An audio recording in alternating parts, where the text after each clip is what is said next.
वेङ्कटपतेर्विष्णोः परां प्रेयसी तद्वक्षस्थलनित्यवासरसिकां तत्क्षान्तिसंवर्धिनी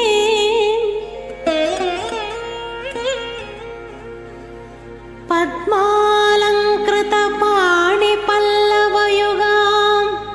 पद्मासनस्थां श्रियं वात्सल्यादिगुणोज्ज्वलां भगवती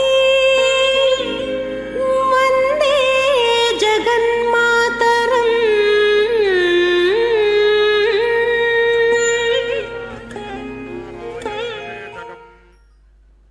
रमा वक्षोजकस्तूरी पङ्कमुद्रित वक्षसं वन्दे श्रीवैकुण्ठनिकेतनं पञ्चरात्र प्रवक्तारम् आद्यं नारायणं गुरुं शुक्लाम्बरधरं विष्णुं शशिवर्णं चतुर्भुजं प्रसन्नवदनं ध्यायेत् सर्वविघ्नोपशान्तये यस्य द्विरदवक्त्राद्याः पारिषद्याः परस्सतं विघ्नं निघ्नं ति सततं విశ్వక్సేనం తమాశ్రయే. భక్తాదులందరూ ప్రాణాయామాన్ని ఆచరించండి. దార్మే ప్రాణాయామத்தை பண்ணுங்கோ. సంకల్ప ముద్రలో కూర్చోండి. సంకల్ప ముద్రలో ఒకాందుకోంగో. మీ యొక్క గోత్రములు, నామధేయ నక్షత్రము, మీ కుటుంబంలోని సభ్యుల యొక్క నామధేయ నక్షత్రము మనసులో సంకల్పాన్ని ఆచరించండి. సంకల్ప విధానం తెలిసిన వారు సంకల్పాన్ని ఆచరించండి. సంకల్ప విధానం రానివారు అమ్మవారిని, స్వామివారిని ప్రార్థన చేయండి. பக்தர்கள் எல்லாருமே உங்களுடைய கோத்திரம், நாமதேய நட்சத்திரம், குடும்பத்தில் நாமதேய நட்சத்திரம் மனசுல சங்கல்பத்தை பண்ணுங்கோ. சங்கல்ப விதானம் தெரிஞ்சவா சங்கல்பத்தை பண்ணுங்கோ. சங்கல்ப விதானம் தெரியாதவா தாயாரையும் பெருமாளையும் பிரார்த்தனை பண்ணுங்கோ. सर्वेषां भक्तजनानां क्षेमस्थैर्य विजयवीर्य अभय आयुरारोग्य ऐश्वर्य अभिवृद्ध्यर्थं धर्मार्थ काम्यमोक्ष चतुर्विध फलपुरुषार्थ सिद्ध्यर्थं मनोवाञ्छता फलसिद्ध्यर्थं राजद्वारे सर्वकार्य अनुकूलता सिद्ध्यर्थम आरोग्य दृढ़गात्र वज्र शरीराभिवृद्ध्यर्थम लोकक्षेमार्थम श्री पद्मावती श्रीनिवास कृपाकटाक्ष सिद्ध्यर्थम कल्याण महोत्सवम आचार्य मुखेन अद्य करिष्ये सर्वं श्री वेंकटेशार्पणमस्तु. गोविंदा.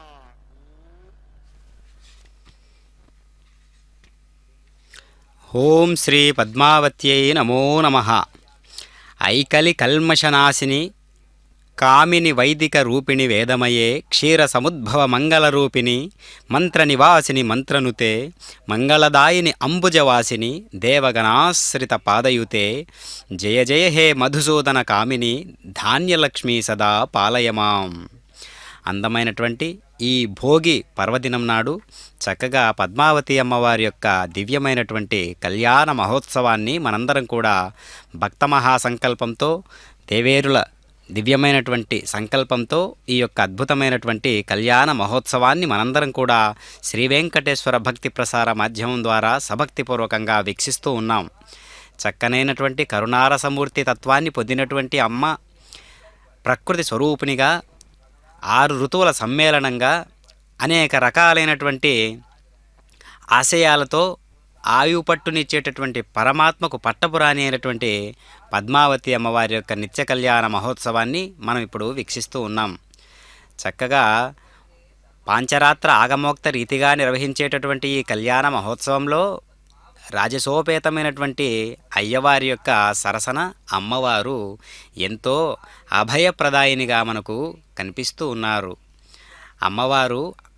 ఏ విధంగా ఉన్నారు? ప్రకృతి రూపంగా ఉన్నారు. అంటే ఈనాటి ఈనాటి యొక్క భోగి పర్వదినం అంతా కూడా ఈ కళ్యాణోత్సవంలో కూడా మనం దర్శించవచ్చు. ఎందుకు అంటే అన్నాద్భవంతి భూతాని అని గీతలో చెప్పాడు కదా. సమస్త భూతకోటికి ఆధారం అన్నం అంటే ఆహారం. శ్రీ ఆదిలక్ష్మి రూపంలో ప్రాణశక్తిని ప్రసాదించిన ఆ తల్లి ఆ ప్రాణం నిలబడడానికి అవసరమైన ఆహారాన్ని ప్రసాదించేటందుకు ధరించినటువంటి రూపమే శ్రీ ధాన్యలక్ష్మి. కాబట్టి ధాన్యలక్ష్మి అమ్మవారి కరుణ ఉంటేనే ఆహారం లభిస్తుంది. కాబట్టి ప్రకృతిలో అతి విశేషమైనటువంటి అమ్మ తత్వం మనకు ఈ భోగి పర్వదినం నాడు, ఈ సంక్రాంతి అనగా కేవలం ప్రకృతి పాడి పంట అనేటటువంటి అంశాల మీద ఆధారపడి ఉన్నది కాబట్టి మనం ఇంతలా మాట్లాడుకోబోతున్నాం. కాబట్టి అటువంటి శ్రీ ధాన్యలక్ష్మి అమ్మవారి యొక్క అనుగ్రహం మనందరిపైన ఉండాలి. పద్మంపై పద్మాసనాసీనురాలైనటువంటి ఆకుపచ్చని చీరను అమ్మవారు ధరించి ఉంటారు కదా. ఆకుపచ్చ రంగు సస్యశ్యామలానికి చిహ్నం. అమ్మవారు అష్టభుజాలను కలిగి ఉంటుంది. 2 చేతులతో వరికంకి, చెరుకుగడ, అరటిగెల, గద, అభయ వరద ముద్రలను ధరించి భక్తులపై ప్రసన్న దృక్కులను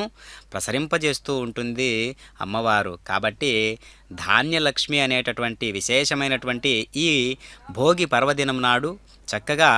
ప్రకృతికి సంబంధించినటువంటి పండుగగా, పర్వదినంగా దేశవ్యాప్తంగా కూడా నిర్వహించుకుంటూ ఉన్నటువంటి ఒక అద్భుతమైనటువంటి ఒక ప్రకృతి సంబంధిత ఒక గొప్ప కైంకర్య రూపంలో ఉన్నటువంటి పండుగ కాబట్టి మనం చక్కగా వీక్షిస్తూ ఉన్నాం. శ్రీ ధాన్యలక్ష్మీదేవి ధాన్య రూపంలోనూ, పంటల రూపంలోనూ, పాడి రూపంలోనూ అంటే వివిధ ఆహార రూపాల్లో ఉంటుంది. వాటన్నిటినీ గౌరవంతో చూడడం, పూజించడం చేయడం వలన, అందువల్లనే మన పూర్వీకులందరూ కూడా అన్నం పరబ్రహ్మ స్వరూపం అని పేర్కొంటూ ఉన్నారు. కనుకనే ధాన్యాన్ని అందించేటటువంటి భూములను, ధాన్యం పండేందుకు శ్రమించే రైతులను, పశువులను దేవతలుగా భావించడం అనాది కాలం నుంచి వస్తూ ఉన్నటువంటి ఆచారం.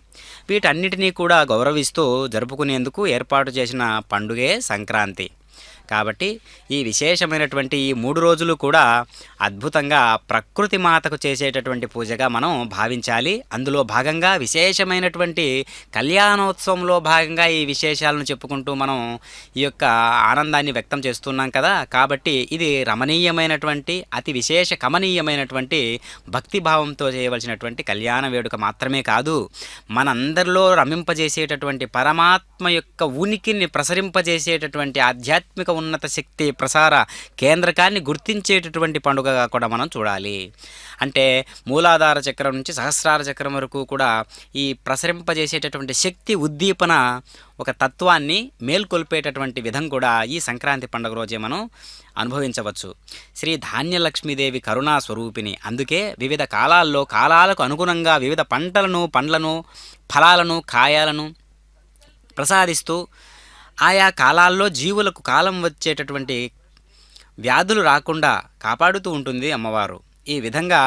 ఇహలోకంలోని సకల జీవరాశులకు, ప్రాణకోటికి అవసరమైనటువంటి శక్తిని ఆహారం ద్వారా ఆ తల్లి అనుగ్రహిస్తూ ఉంటుంది. ఆ తల్లి కరుణ ఉంటేనే ఆహారం వంటబట్టి ఆరోగ్యం వర్ధిల్లుతుంది. కొందరు ఆహారం తీసుకున్నా అనారోగ్యంతోనే ఉంటారు. అటువంటి వారికి ధాన్యలక్ష్మి కరుణ లేదని అర్థం చేసుకోవాలి. అదే విషయాన్ని శాస్త్రాలు వెల్లడిస్తూ ఉన్నాయి కదా. ఇహంలోని సకల ప్రాణికోటికి ఆహారాన్ని అందించే శ్రీ ధాన్యలక్ష్మి దేవి స్వాహాదేవి, స్వధాదేవి రూపాలతో పరంలోని దేవతలకు, పితృదేవతలకు ఆహారాన్ని అందిస్తూ ఉంటుంది. అలాంటి కరుణారసమూర్తి తత్వం అమ్మలో ఉంటుంది. కాబట్టి విశేషమైన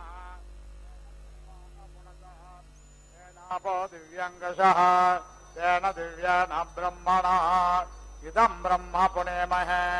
यः पावमाने रध्यते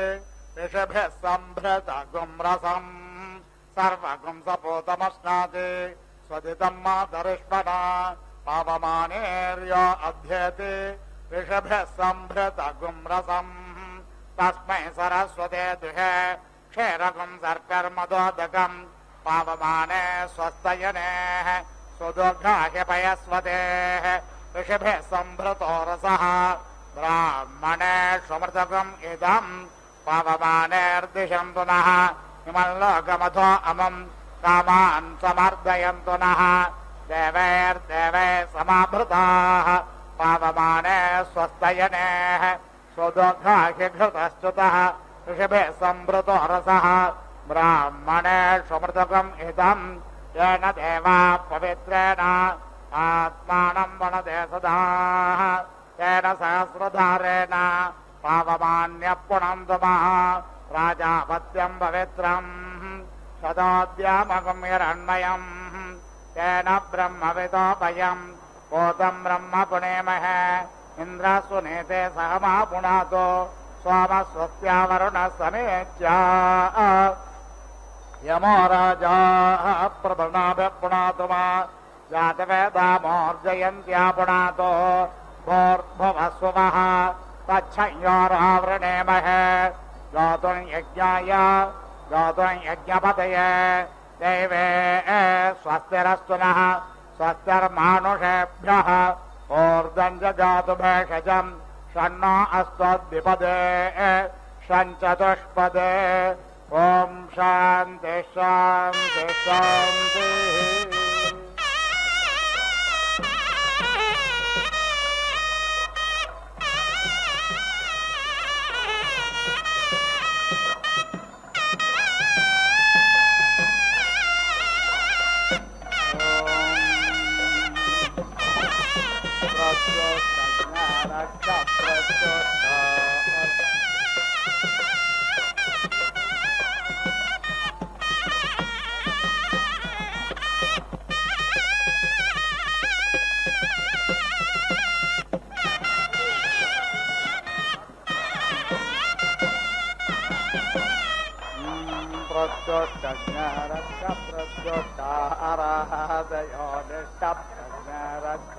निष्टप्ता अराधयः उर्वन्तरिक्ष प्रत्युष्टज्ञरक्ष प्रत्युष्टा अराधयो निष्टप्तज्ञरक्षो निष्टप्ता अराधयः अनेसितोऽसि सपत्नक्षित्वाजिनम् त्वावदेध्याये सम्मार्जुने प्रत्युष्टज्ञरक्ष प्रत्युष्ट अराधयो तिष्टप्तज्ञरक्ष तिष्टप्त अराधयः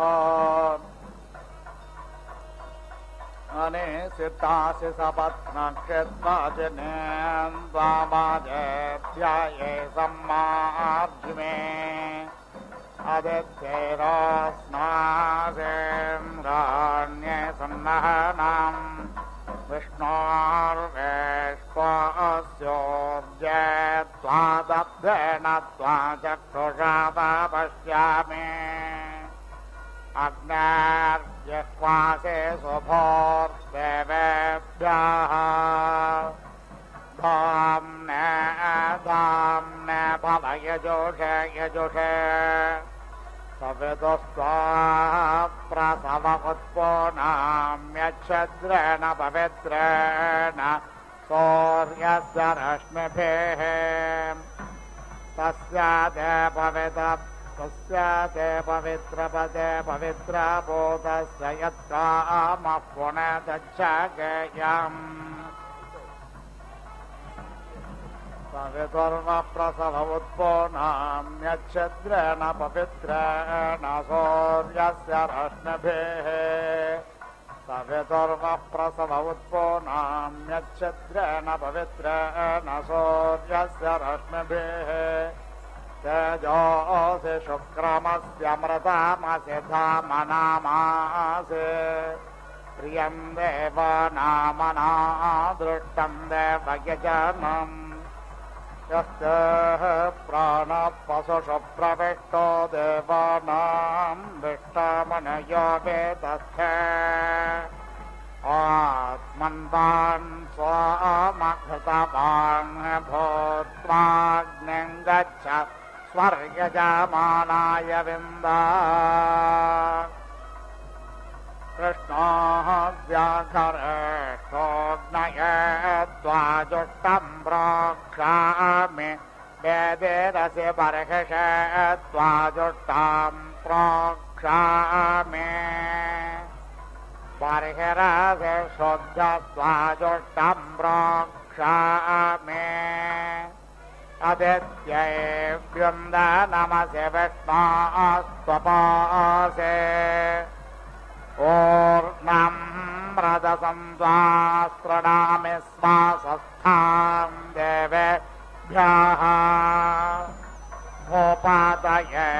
स्वाहा भुवनपतये स्वाहा भूतानां पतये स्वाहा गन्धर्वस्वाहा विश्वावसु परे दधातु विश्वस्यारिष्ट्यै यजमानस्य परिधिरस्यग्निर्लेलितः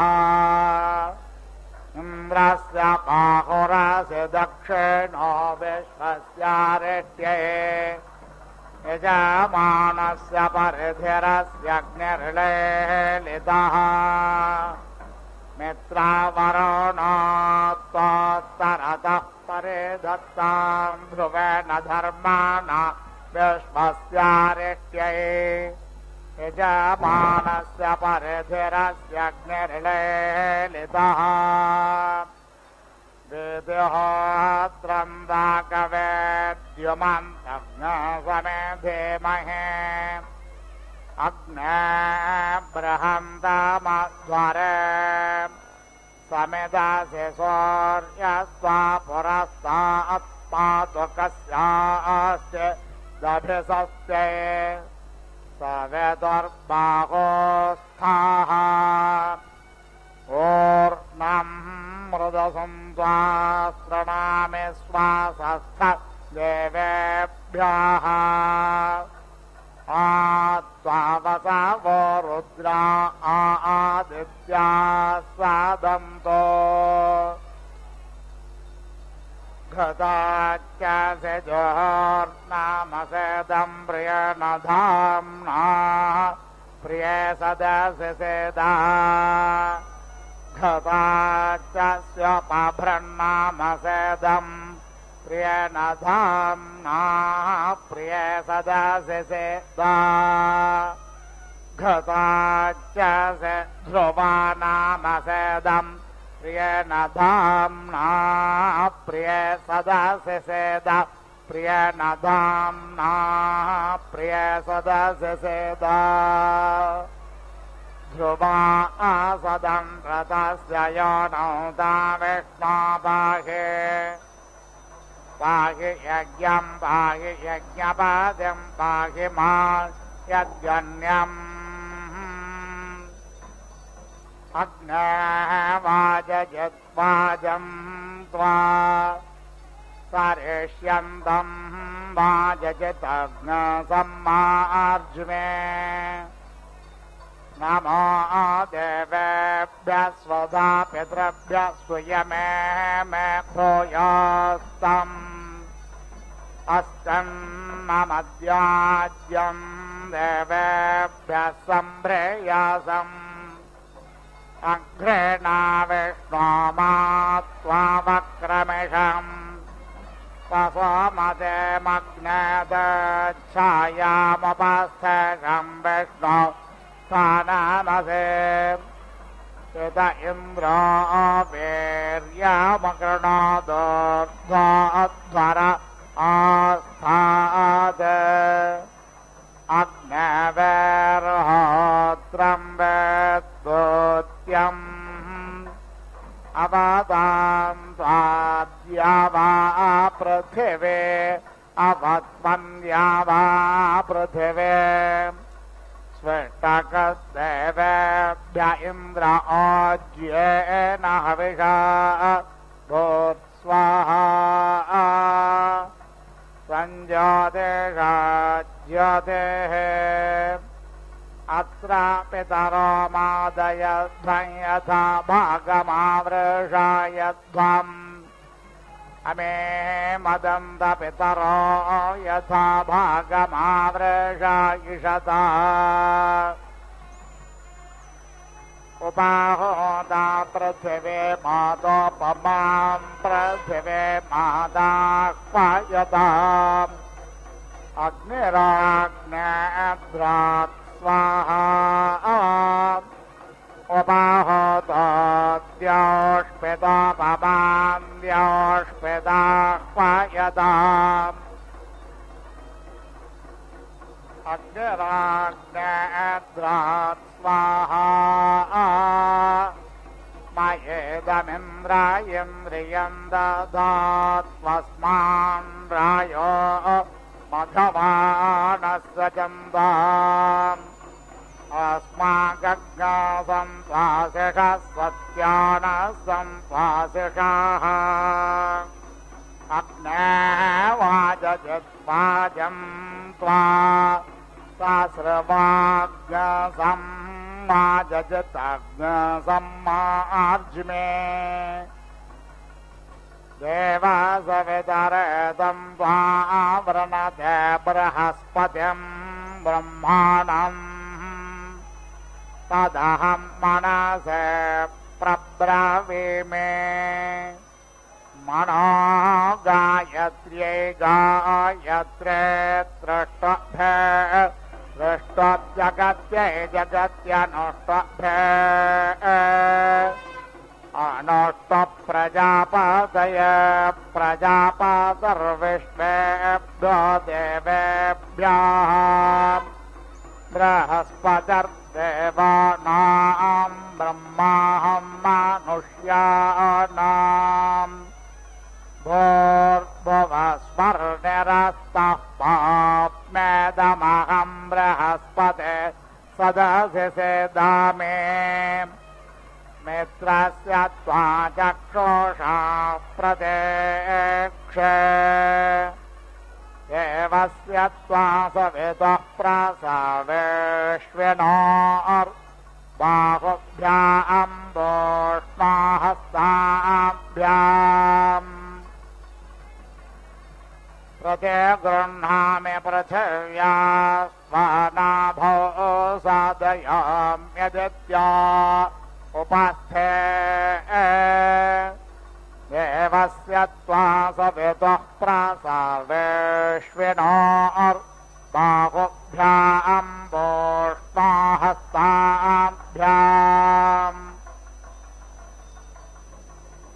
आददेग्ने स्वास्येन प्राश्नामि बृहस्पतिर्मुखेन या अप्सन्तर्देवतास्ता इदग्रहमयन्तो स्वाहा कृतं जठरमिन्द्रस्य गच्छ घसिना मे मा संवृद्धा ऊर्ध्वं मे नाभेस्येदा इन्द्रस्य त्वा जठरे साधयामि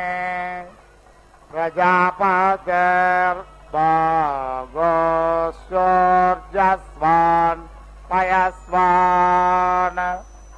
प्राणापानो मे पाहि समानो व्यानो मे पाशुदानो व्यानो मे पाहि ऊर्जस्योर्जं मयेधेक्ष्यक्षेतरसे मामे क्षेष्टा अमुत्रामुष्टलोकैः च येषा ते अग्ने समित्तया वर्धस्व चाचप्यायस्व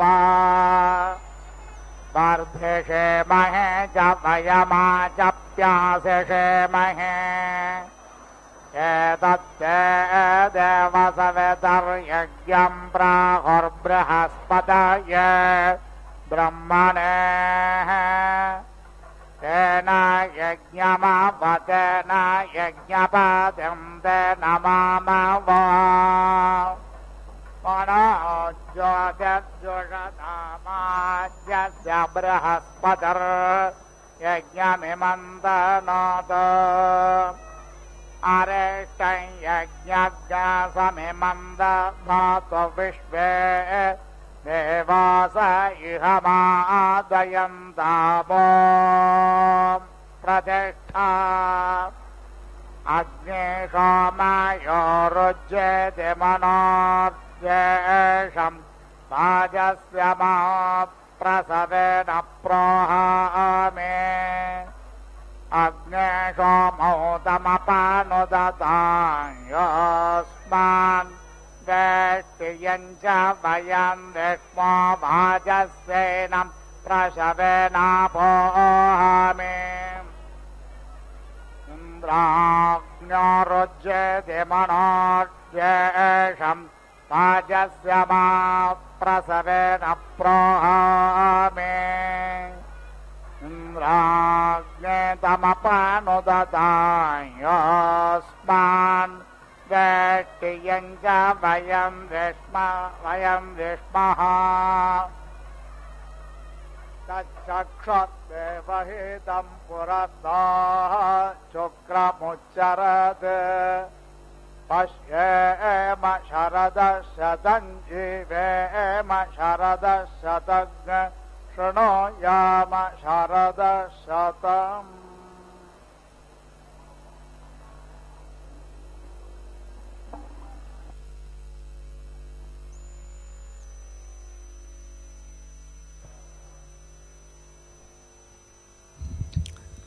ఓం నమో వెంకటేశాయ. ఓం శ్రీ పద్మావత్యై నమో నమః. చక్కగా అమ్మవారు దివ్యమైనటువంటి రూపంతో మనకు దర్శనమిస్తూ ఉన్నారు.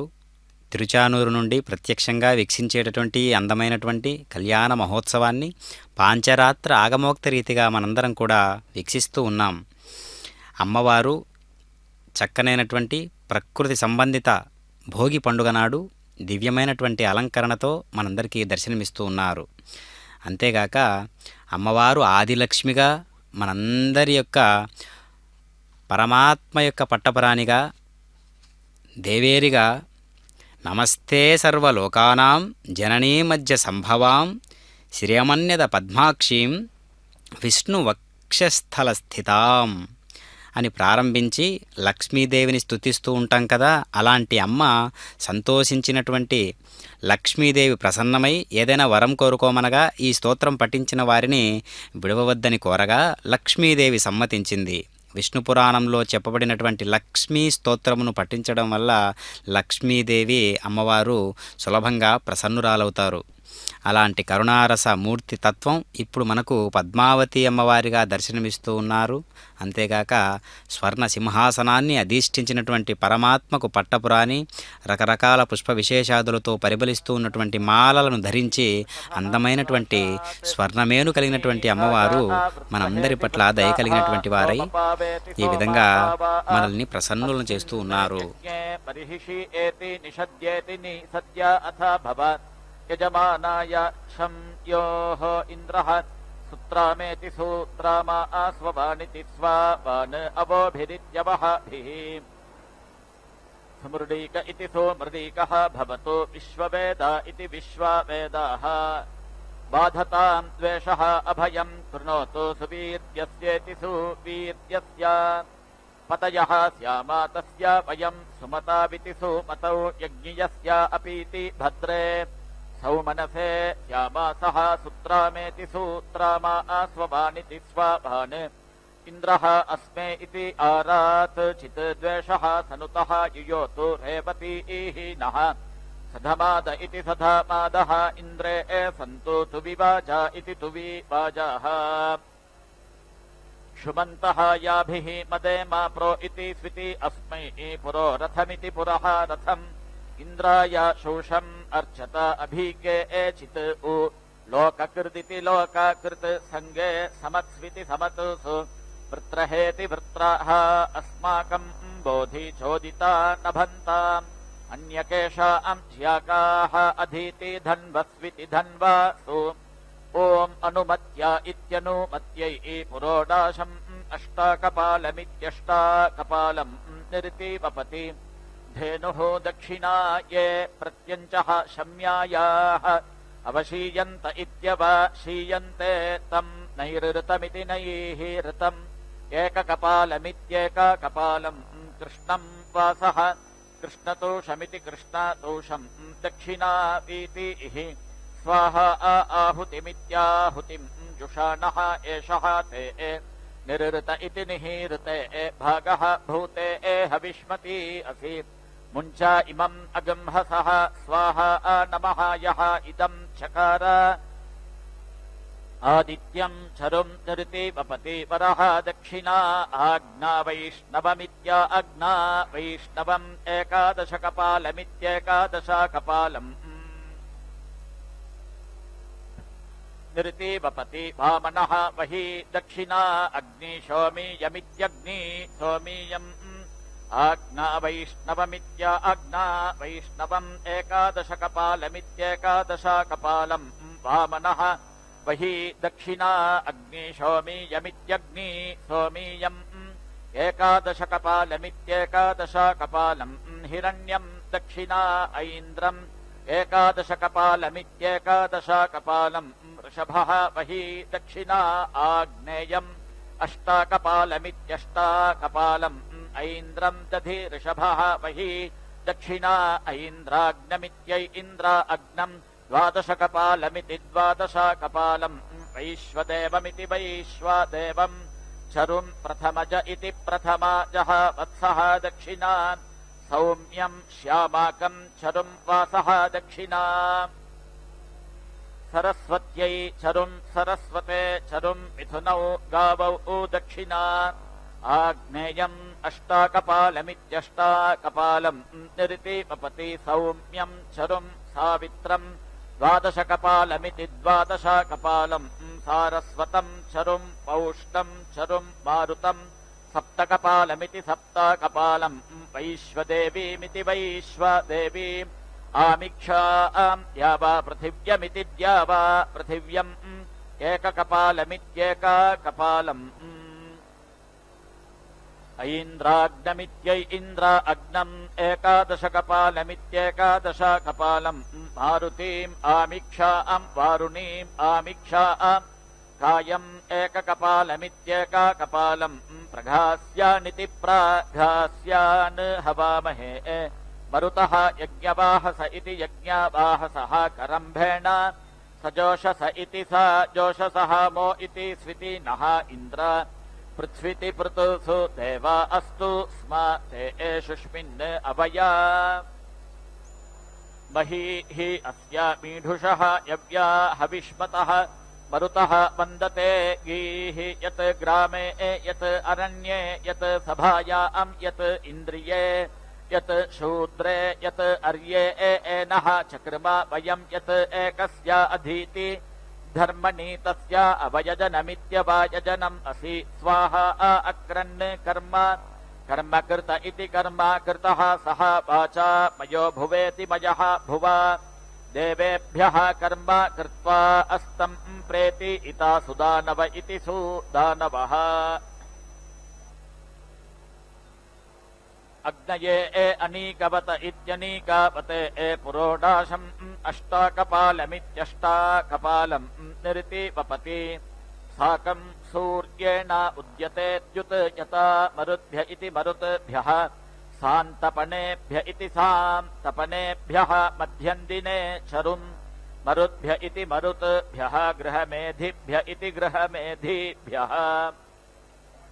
सर्वासाम् दुग्धे सायम् चरुम् पूर्णा दर्पि परेति पतासु पूर्णेति सुपूर्णा पुनः एति पता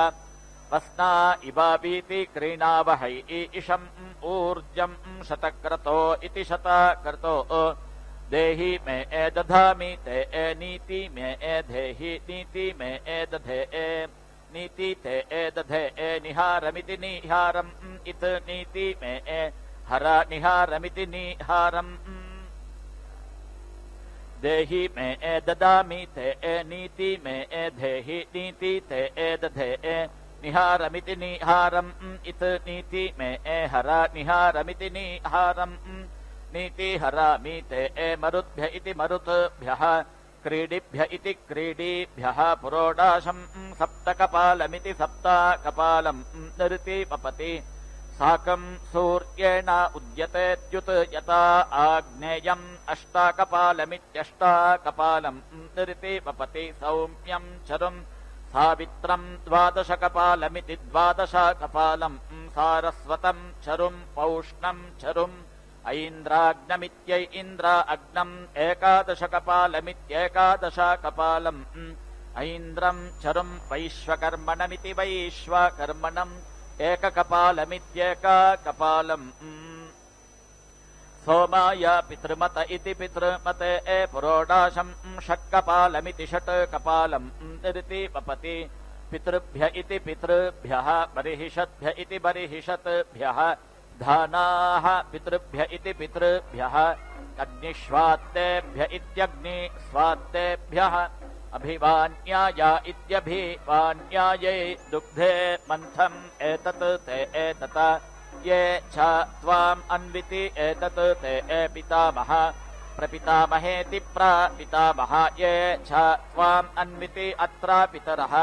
यथा भागमिति यथा भागम् मन्दध्वम् सुसन्दृशमिति सुसन्दृशम् त्वा वयम् मघवन्निति मघवन् मन्दिषीमहि प्रेति नूनम् पूर्णबन्धुर इति पूर्णबन्धुरः स्तुतः यासि वशान् अनु योजा अनु इन्द्र ते हरि इति अक्षन् अमी मदन्ता हि अवेति प्रियाः अधूषता अस्तोषता स्वभानव इति स्वाभानवः पिप्रा आह नविष्ठया मति योजा अनु इन्द्र ते हरि इति अक्षन् पितरः अमी मदन्ता पितरः अतितृपन्ता पितरः अमी मृजन्ता पितरः परेति इता पितरः सौम्याः गम्भीरैः पथिभिरिति पथिभिः पूर्व्यैः अथ पितॄन् सुविदत्रानिति सुविदत्रान् अपीति इता यमेन ये सधमादमिति सधमादम् वदन्ति मनः नु एति हुवामहे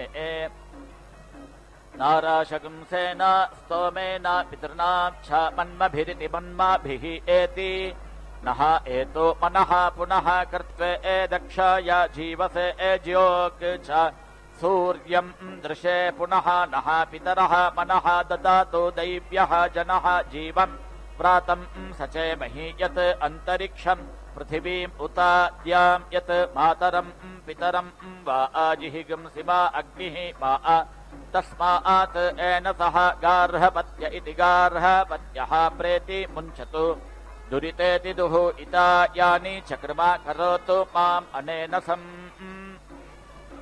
प्रतिपूरुषमिति प्रतिपूरुषम् एककपालानित्येककपालान् निरिति वपति एकम् अतिरिक्तमित्यतिरिक्तम् यावन्तः गृह्या आह स्मः तेभ्यः कम् अकरम् पशूनाम् शर्म असि शर्म यजमानस्य शर्म मे यच्छ एकः एव रुद्रः न द्वितीयाया तस्थे आखुः ते रुद्र पशुः तम् जुषस्व एषः ते रुद्र भागः सः स्वस्र अम्बिकया तम् जुषस्व भेषजम् गवे अश्वाय पुरुषाय भेषजम् अथो इति अस्मभ्यमित्यस्माभ्यम् भेषजम् सुभेषजमिति सुभेषजम् संज्ञानम् विज्ञानम् प्रज्ञानम् जानदभिजानत् सङ्कल्पमानम् प्रकल्पमानमुपकल्पमानमुपक्लुप्तम् क्लुप्तम् श्रेयोऽवसीय आयत्सम्भूतम् भूतम् चित्रः केतुः प्रभानाभान् सम्भान् ज्योतिष्मागस्तेजस्वनातपग्रस्तपन्नभितपन् रोचनो रोचमानः शोभनः शोभमानः कल्याणः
జయలక్ష్మీ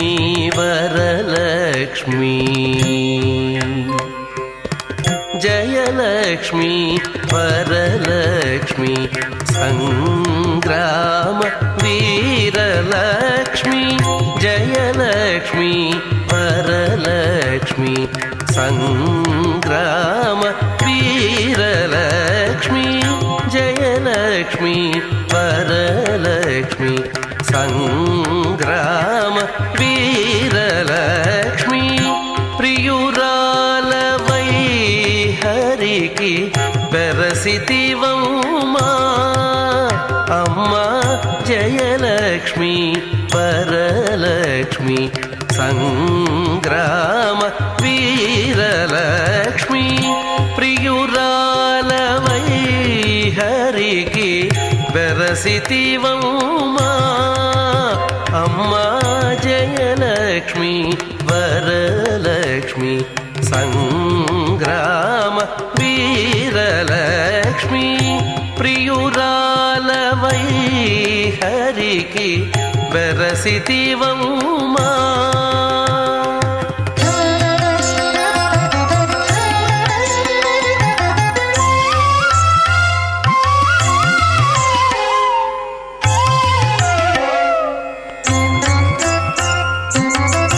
పాలజల నిధిలోని పసనైన మీగడ పాలజల నిధిలోని పసనైన మీగడ పాలజల నిధిలోని పసనైన మీగడ మేలిమి తామిరలోని మిన్సువాసన పాలజల నిధిలోని పసనైన మీగడ మేలిమి తామిరలోని మిన్సువాసన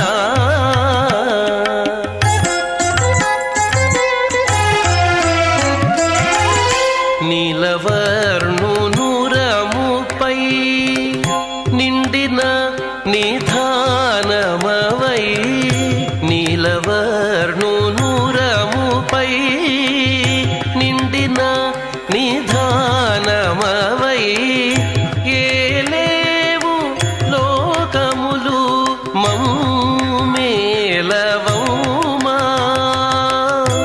ఏలేవు లోకములు మమ్మేలవమ్మా అమ్మా జయలక్ష్మీ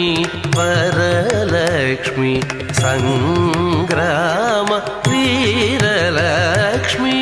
ప్రియురాలవై హరికి బెరసితివమ్మా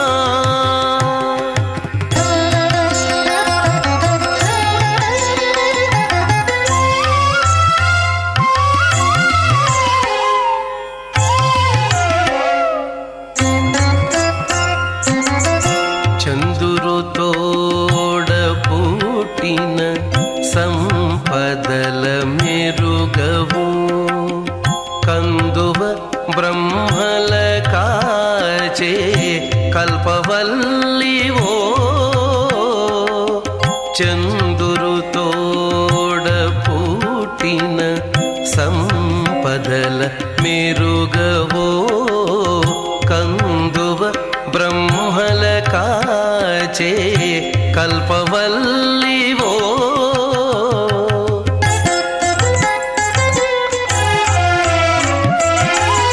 అందిన గోవిందునికి అండని తోడు నీడై అందిన గోవిందునికి అండని తోడు నీడై ఉందానవు మా ఇంటనే ఉండవమ్మా అమ్మా ఉందానవు మా ఇంటనే ఉండవమ్మా అమ్మా జయలక్ష్మీ వరలక్ష్మీ లక్ష్మి సంగ్రామ వీరలక్ష్మి ప్రియురాలవై హరికి బెరసితివౌమా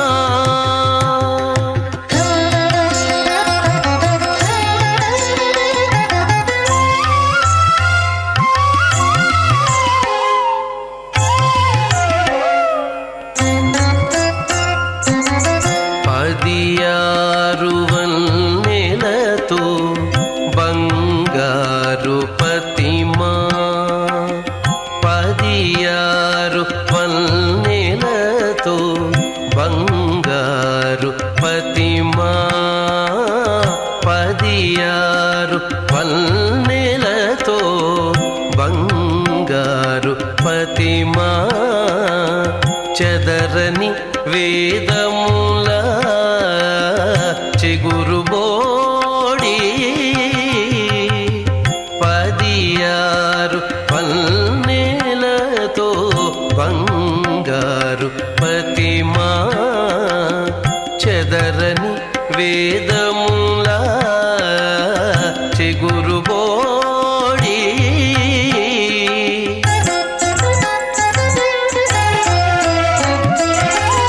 ఎదుట శ్రీ వెంకటేశు నిల్లాలవై నీవు ఎదుట శ్రీ వెంకటేశు మూజవత ఇతి మూజవతః అతీతి అవతత ధన్వేత్యవతత ధన్వా పినాకహస్త ఇతి పినాకహస్తః కృత్తివాస ఇతి కృత్తివాసః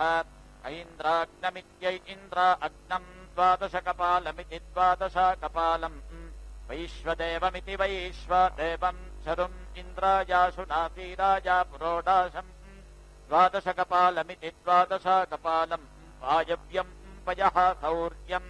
ఏకకపాలమిత్యేకకపాలం ద్వాదశకపమితి ద్వాదశకపం స్థిరం దక్షిణా ఆగ్నేయం అష్టాకపాలమిత్యష్టాకపాలం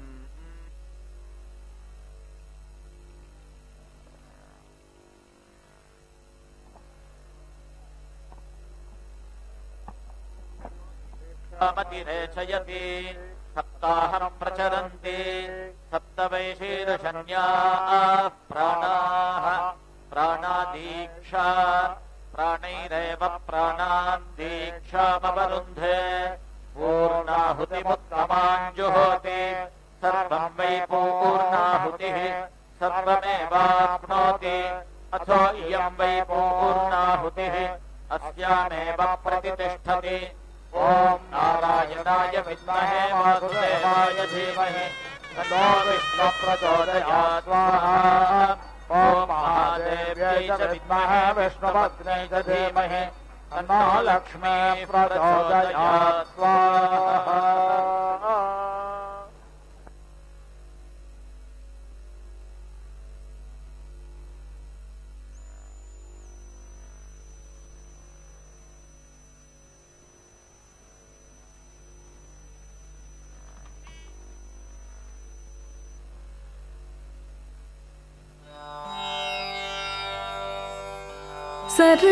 सरसिजमुखी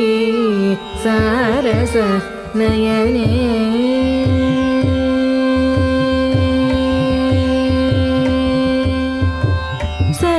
सरसिजमुखी सारस नयने सरसिजमुखी सारस नयने सरसिजमुखी सारस नयने सफल मनोरथ साधन शुभदे सरसिजमुखी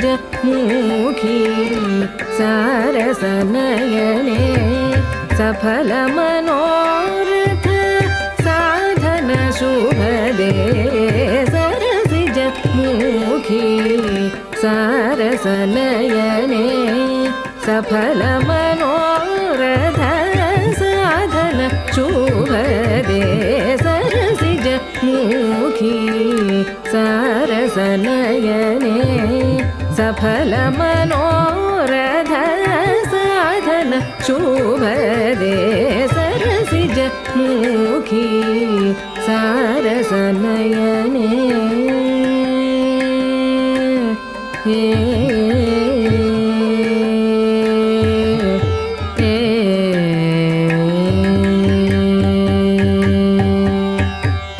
ಹರಿವಕ್ಷಸ್ಥಲ ಸ್ಥಿರ ನಿವಾಸಿನಿ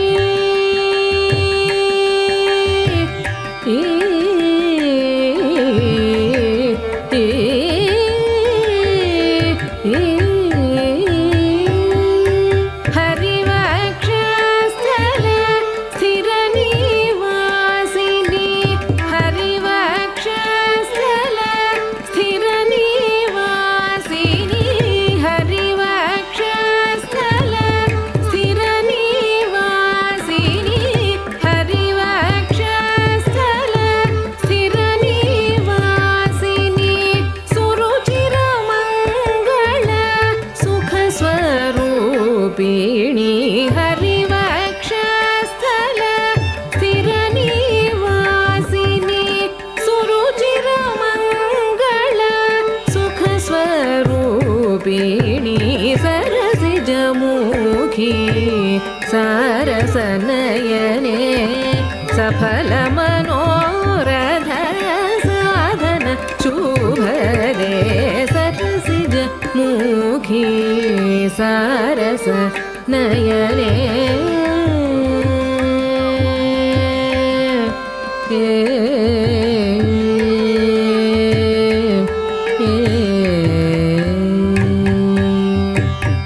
ಭವಭಯ ಭಂಜನಿ ಭಕ್ತ ಜನಾವನಿ ಭವಭಯ ಭಂಜನಿ ಭಕ್ತ ಜನಾವನಿ ಭಾವಿತ ನಿಜ ಗುಣ ಭವ್ಯ ಪ್ರದಾಯಿನಿ ಭವಭಯ ಭಂಜನಿ ಭಕ್ತ ಜನಾವನಿ ಭಾವಿತ ನಿಜ ಗುಣ ಭವ್ಯ ಪ್ರದಾಯಿನಿ ಭುವಿ ಪರದೇವತೆ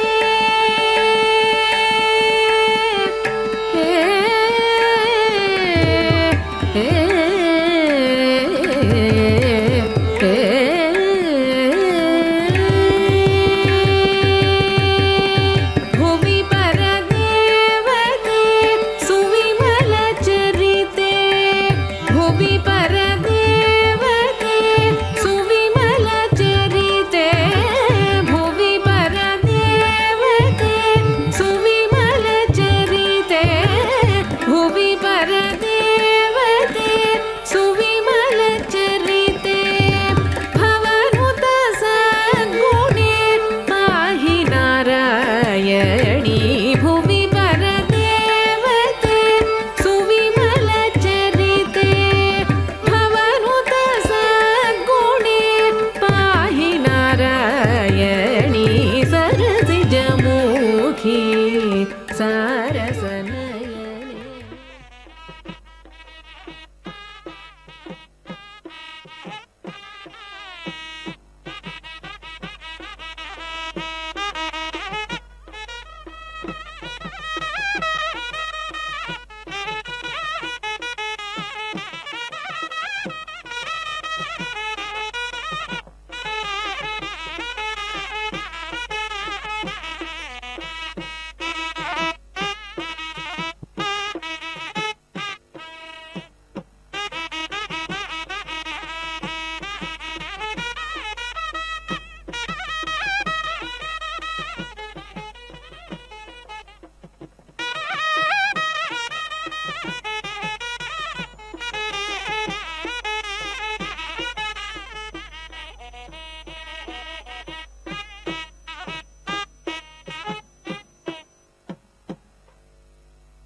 గోవింద